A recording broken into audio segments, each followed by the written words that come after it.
Namaste, dear students.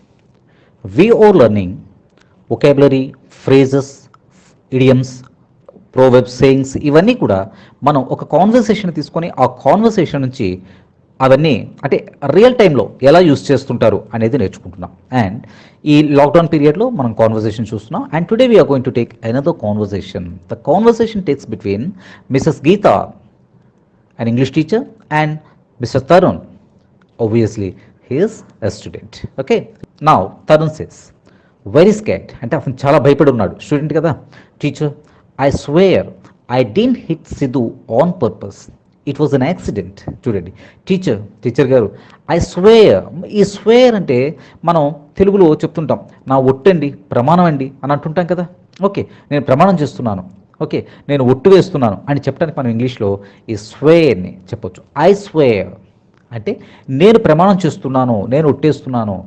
అదే third person singular అయితే she స్వేస్, he స్వేస్ ఇలా వస్తుంది. టీచర్, ఐ స్వేర్ నేను ప్రమాణం చేస్తున్నా. ఐ డింట్ హిట్ నేను కొట్టలేదు. I did not hit, I didn't hit సిద్ధుని I didn't hit on purpose. On purpose అంటే కావాలనే, అంటే మనం దీన్ని ఎక్కువగా యూజ్ చేస్తుంటాం. కావాలనే అలా అన్నాడండి, కావాలనే అలా చేశాడు అంటే ఇంటెన్షనల్గా అది చేశాడు అని చెప్పడానికి మనం ఆన్ పర్పస్ని యూజ్ చేస్తాం. ఆన్ పర్పస్ని ఒక 2 ఎగ్జాంపుల్స్ని చూద్దాం.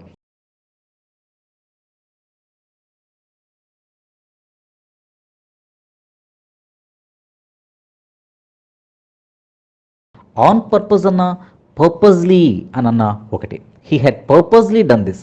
అతను కావాలనే ఇలా చేశాడు. You called me purposely or on purpose. నువ్వు కావాలనే నాకు ఫోన్ చేసావు అంటే నన్ను ఇంటరప్ట్ చేసావు, ఇలా మనం చెప్పుకోవచ్చు. Teacher, I swear I didn't hit Sidhu on purpose. నేను కావాలని కొట్టలేదు. I didn't hit. Okay, it was an accident. It was an accident అంటే అలా జరిగిపోయింది, అది అనుకోకుండా జరగడం. యాక్సిడెంటలీ, అనుకోకుండా జరగడాన్ని మనం యాక్సిడెంటలీ అని చెప్తాం. Okay, now Geeta teacher says, the matter is out of my hands. The matter, ఆ విషయం, ఏ విషయం? సిద్ధుని కొట్టడం అనే విషయం. The matter is out of my hands. చూడండి, అవుట్ ఆఫ్ మై హ్యాండ్స్, నా చేతుల్లో ఏం లేదు, అది నా చేజారిపోయింది, నా చేతుల్లోంచి వెళ్ళిపోయింది. Okay, out of my hands, out of his hands, out of her hands అంటే వాళ్ళ చేతుల నుంచి, ఆమె చేతుల్లోంచి వెళ్ళిపోయింది, ఆమె చేతుల్లో ఏం లేదు. It is out of. ఈ అవుట్ ఆఫ్ని చాలా ఎక్కువగా మనం యూజ్ చేస్తుంటాం. అవుట్ ఆఫ్ పెట్రోల్ లేదు. అవుట్ ఆఫ్ మనీ లేదు. ఓకే, ఇలా చెప్పడానికి కూడా యూజ్ చేస్తుంటాం. So the matter is out of my hands. I despise అంటే ఇష్టపడకపోవటం, దేన్నైనా ఇష్టపడకపోవటం అంటే hate very much. I despise taking students to the principal, but poor boys. చూడండి, I despise taking students to the principal దగ్గరికి టీచర్ని, స్టూడెంట్స్ని తీసుకెళ్ళటం నేను ఇష్టపడను, హేట్ చేస్తాను. బట్ ద పూర్ బాయ్, ఇంకో అబ్బాయి, ఆ సిద్ధు అనే అబ్బాయి, the poor bye shirt was stained with blood. చూడండి, ఆ అబ్బాయి షర్ట్ వాజ్ స్టెయిన్డ్, మరకపడింది. దేంతో? బ్లడ్తో. అంటే అలా కొట్టుకున్నారు అనమాట. Okay, the poor boys shirt was stained with blood. He was drenched in tears. Drench అంటే కన్నీళ్లతో తడిచిపోయాడు అని అంటాం కదా, దానికి ఇది యూజ్ చేయొచ్చు. అంటే he was drenched in tears. Okay, కన్నీళ్లతో అతను తడిచిపోయాడు, తడిచి ముద్దయ్యాడు కన్నీళ్లతో. ఓకే, అలా చెప్పుకోవడానికి మనం దీన్ని యూజ్ చేయొచ్చు. And this is not the first time you have been caught red handed. చూడండి, and this is not the first time you have been caught red handed అంటే ఆన్ ద స్పాట్లో దొరికిపోవటం. ఎక్కడైనా ఏదైనా తప్పు చేస్తూ లేదా చేసిన వెంటనే అక్కడికక్కడే దొరికిపోవటం మనం రెడ్ హ్యాండెడ్గా చెప్తాం అనమాట. And this is not the first time you have been caught red handed. ఇది ఫస్ట్ టైం కాదు, ఎలా దొరికిపోవడం. యూ హ్యావ్ బీన్ కాట్, ఇక్కడ ఎందుకు వచ్చింది హ్యావ్ బీన్ కాట్ అని? యూ హ్యావ్ బీన్ కాట్ అంటే క్యాచ్, కాట్. ఓకే, యూ అంటే యూ హ్యావ్ బీన్ కాట్ అనేది పాసివ్ వాయిస్లో ఉంది. యూ హ్యావ్ బీన్ కాట్, నువ్వు దొరికిపోయావు, నువ్వు దొరికిపోబడ్డావు, అలాంటి తిరుగు మనం మాట్లాడడం. కాబట్టి you have been caught red handed, నువ్వు రెడ్ హ్యాండెడ్గా దొరికిపోయావు. కాజింగ్ ట్రబుల్ ఇస్తూ, కారణమవుతూ, ఒక ట్రబుల్కి కారణమవుతూ నువ్వు రెడ్ హ్యాండెడ్గా దొరికిపోయావు. And we have been very lenient so far. We have been very lenient అంటే ఇప్పటి వరకు చాలా సాఫ్ట్గా, మెర్సిఫుల్గా ఓకే, చూసి చూడనట్లుగా ఉన్నాం. We have been very lenient so far. ఇక్కడ we are very lenient so far అని ఎందుకు అనలేదు మనం ఇక్కడ అంటే, ఇప్పుడు ఒకవేళ ఉంటే వీ ఆర్ వెరీ లీనియంట్ అని చెప్పొచ్చు. కానీ ఇక్కడ మనం వీళ్ళు ఏం చెప్తున్నారు టీచర్ గారు, we have been very lenient so far అంటే చాలా కాలంగా, కొద్ది కాలంగా we have been very lenient, నీ పట్ల చాలా సాఫ్ట్గా మెర్సిఫుల్గా ఉంటూ వస్తున్నాం. But this time you have crossed all limits. But this time you have crossed all limits. అన్ని లిమిట్స్ని, నీకు ఉన్నటువంటి అన్ని లిమిట్స్ని దిస్ టైమ్ క్రాస్ చేసేసావు. You have crossed. Okay, be careful. Now Tarun, but you can ask my classmates. జనరల్గా ఇది మనకి జరిగేదే. తరుణ్ ఏం చెప్తున్నాడంటే, but you can ask my classmates, కానీ నా క్లాస్మేట్స్ని అడగండి. I had nothing to do with it. నేనేం దీని గురించి దీంతో చేసింది ఏం లేదు. I had nothing to do with it. దీంతో నా ప్రమేయం ఏం లేదు చెప్పడం అనమాట. Okay, he was running. He అంటే ఇక్కడ ఎవరు, ఆ సిద్ధు అనే అబ్బాయి. He was running blindly and hit me head on. He was running blindly. Okay, ఇక్కడ మనం రెండు నేర్చుకోవాలి. Had nothing to do, nothing to do with it అంటే దీంతో నాకే కనెక్షన్ లేదు అని అర్థం. Okay, and the boy he was running blindly and hit me head on. Head on అంటే అర్థం ఏంటి? హెడ్ ఆన్ అనేది ఒక ఫ్రేజల్ వర్బ్.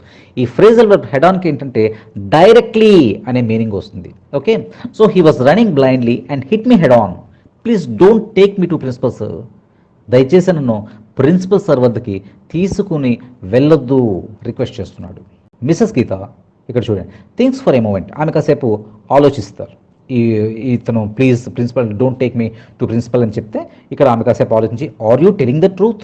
నువ్వు నిజమే చెప్తున్నావా? Are you telling the truth or is it another whitewash?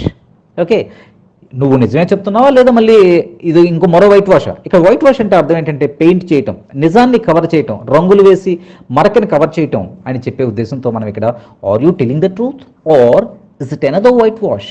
మరొక వైట్ వాషా, మరీ కవర్ చేస్తున్నావు? అండ్ నౌ తరుణ్ చాలా ఒబీడియంట్గా చెప్తున్నారు, I swear I'm. I swear I'm, లేదు నేను నిజమే చెప్తున్నాను. ఐ స్వేర్, ప్రమాణం చేసి చెప్తున్నాను teacher. And now Geeta says, and if you came out the culprit, ఒకవేళ నిజంగా నువ్వు మళ్ళీ కల్ప్రిట్గా వస్తే, కల్ప్రిట్ అంటే నేరస్తుడిగా వస్తే, రుజువైతే, you may be rusticated. You may be rusticated from the school.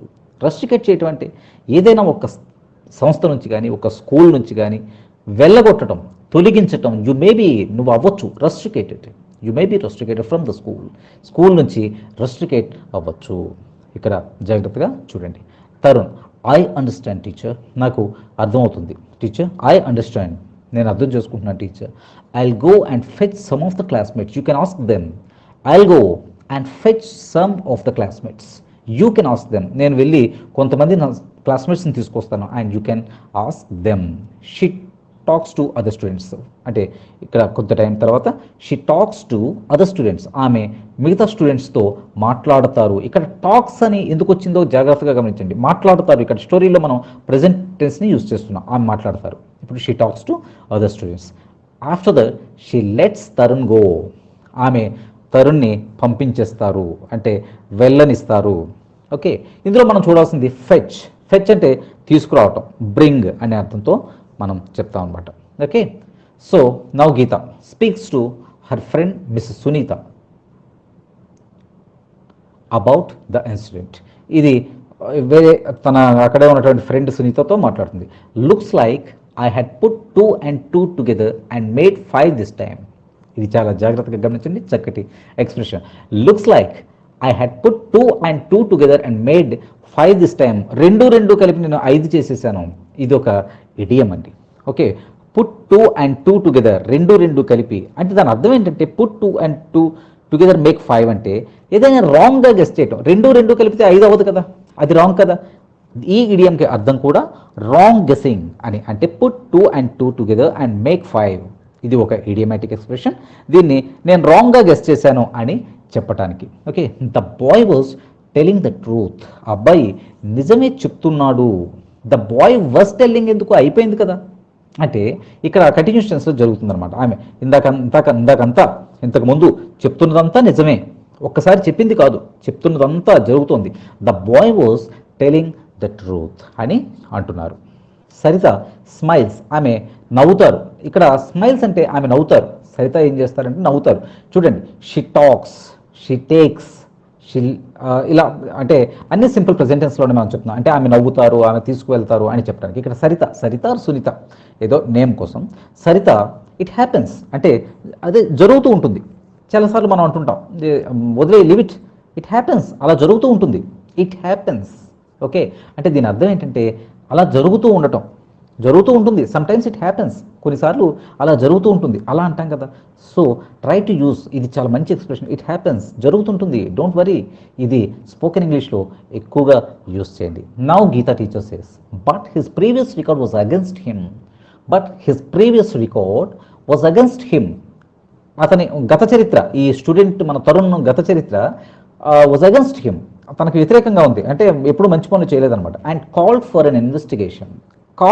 Call for అంటే డిమాండ్ చేయటం. ఇక్కడ అర్థం ఏంటంటే his previous record called for an investigation. అతని పాత గత చరిత్ర కాల్డ్ ఫర్ ఇన్వెస్టిగేషన్ కోసం డిమాండ్ చేస్తుంది. Okay, I had to ascertain he was not involved. I had to ascertain, నేను నిర్ధారించుకోవాల్సింది, ఐ హ్యాడ్ టు నిర్ధారించుకోవలసి వచ్చింది. I had to ascertain he was not involved. అతను ఇన్వాల్వ్ అవ్వలేదని నేను నిర్ధారించుకోవాల్సి వచ్చింది. Now సైతాసిస్, by the way. ఈ బై ద వే అనేది కూడా జనరల్గా మనం ఎక్కువగా యూజ్ చేస్తుంటాం. అంటే ఇది ఒక టాపిక్ నుంచి మరో టాపిక్లోకి మార్చడానికి, మన టాపిక్ని డైవర్ట్ చేయడానికి యూజ్ చేసేటటువంటిది ఇది. బై ద వే, అది సరే కానీ అని అర్థం. By the way mister Prakash was asking after you. Ask after అంటే ఇది కూడా ఫ్రేజల్ వర్బ్. ఎవరి గురించి అయినా అడగడం, మనం ఫలానా వాళ్ళ గురించి అడుగుతున్నాం, అడిగారు, నీ గురించి అడిగారు అని చెప్పేటప్పుడు హీస్ ఆస్కింగ్ ఆఫ్టర్ యూ అని చెప్పొచ్చు. ఓకే, అతను నీ గురించి అడిగారు, he's asking after you, asking about you అనమాట. Okay, so mister Prakash was asking after you, నీ గురించి అడుగుతున్నారు, ఒకరి గురించి అడగడం. Okay, now Geeta says I will meet him soon, త్వరలోనే కలుస్తాను. నా ఇందులో మనం నేర్చుకున్నది ఏంటంటే ఆన్ పర్పస్ మనం యూస్ చేస్తుంది స్పోకెన్ ఇంగ్లీష్లో, కావాలనే, ఇంటెన్షనల్లీ అనేది. Okay, he had purposely done this, already మనం ఎగ్జాంపుల్లో చూసాం. నెక్స్ట్ స్వేర్, నేను ప్రమాణం చేస్తున్నాను, ఒట్టు అని చెప్తున్నప్పుడు మనం ఐ స్వేర్ అంటాం. ఇట్ వాజ్ అన్ యాక్సిడెంట్, అనుకోకుండా జరగడం. అవుట్ ఆఫ్ మై హ్యాండ్స్, ఏదైనా ఒక విషయం నా చేతిలోంచి, అతని చేతిలోంచి, ఆమె చేతిలోంచి లేదని చెప్పడం. Despise, hate very much. Okay, strained with blood, రక్తపుతో మరక. Okay, he was drenched in tears, కన్నీళ్లతో తడిచిపోవటం. రెడ్ హ్యాండెడ్ అంటే ఆన్ ది స్పాట్లో దొరికిపోవటం ఏదైనా. ఓకే, ఏదైనా తప్పు చేస్తూ లేదా చేసిన వెంటనే దొరికిపోవటం. We have been very lenient so far, ఇప్పటివరకు చాలా సాఫ్ట్గా ఉన్నాం. You have crossed all limits, నువ్వు నీ పరిధులు దాటావు. Nothing to do with it, దాంతో నాకు కనెక్షన్ లేదు. హెడ్ ఆన్ అంటే డైరెక్ట్లీ. వైట్ వాష్ అంటే పెయింట్ చేసి మూసేయటం, ఇక్కడ రంగు వేసి మరక కప్పివేయటం, నిజాన్ని కవర్ చేయటం. దీనికి మరో అర్థం ఉంది. మనం క్రికెట్ అది ఆడుతున్నప్పుడు వైట్ వాష్ చేసేసారు ఇండియా టీం, ఆస్ట్రేలియాని వైట్ వాష్ చేసేసింది అయితే కంప్లీట్గా మ్యాచ్ని క్లీన్ స్వీప్ చేసేయటం అనమాట. ఓకే, నెక్స్ట్ రస్టికేట్, ఒక సంస్థ నుంచి వెళ్ళగొట్టడం. బ్లైండ్లీ అంటే గుడ్డిగా, చూడకుండా. ఫెచ్, తీసుకొని రావటం. And put two and two together, idiom అనేది గెస్ చేయటం గురించి చెప్పేది. Put two and two together and make 5, రాంగ్గా గెస్ చేయటం. ఇట్ హ్యాపెన్స్, అలా జరుగుతూ ఉంటుంది.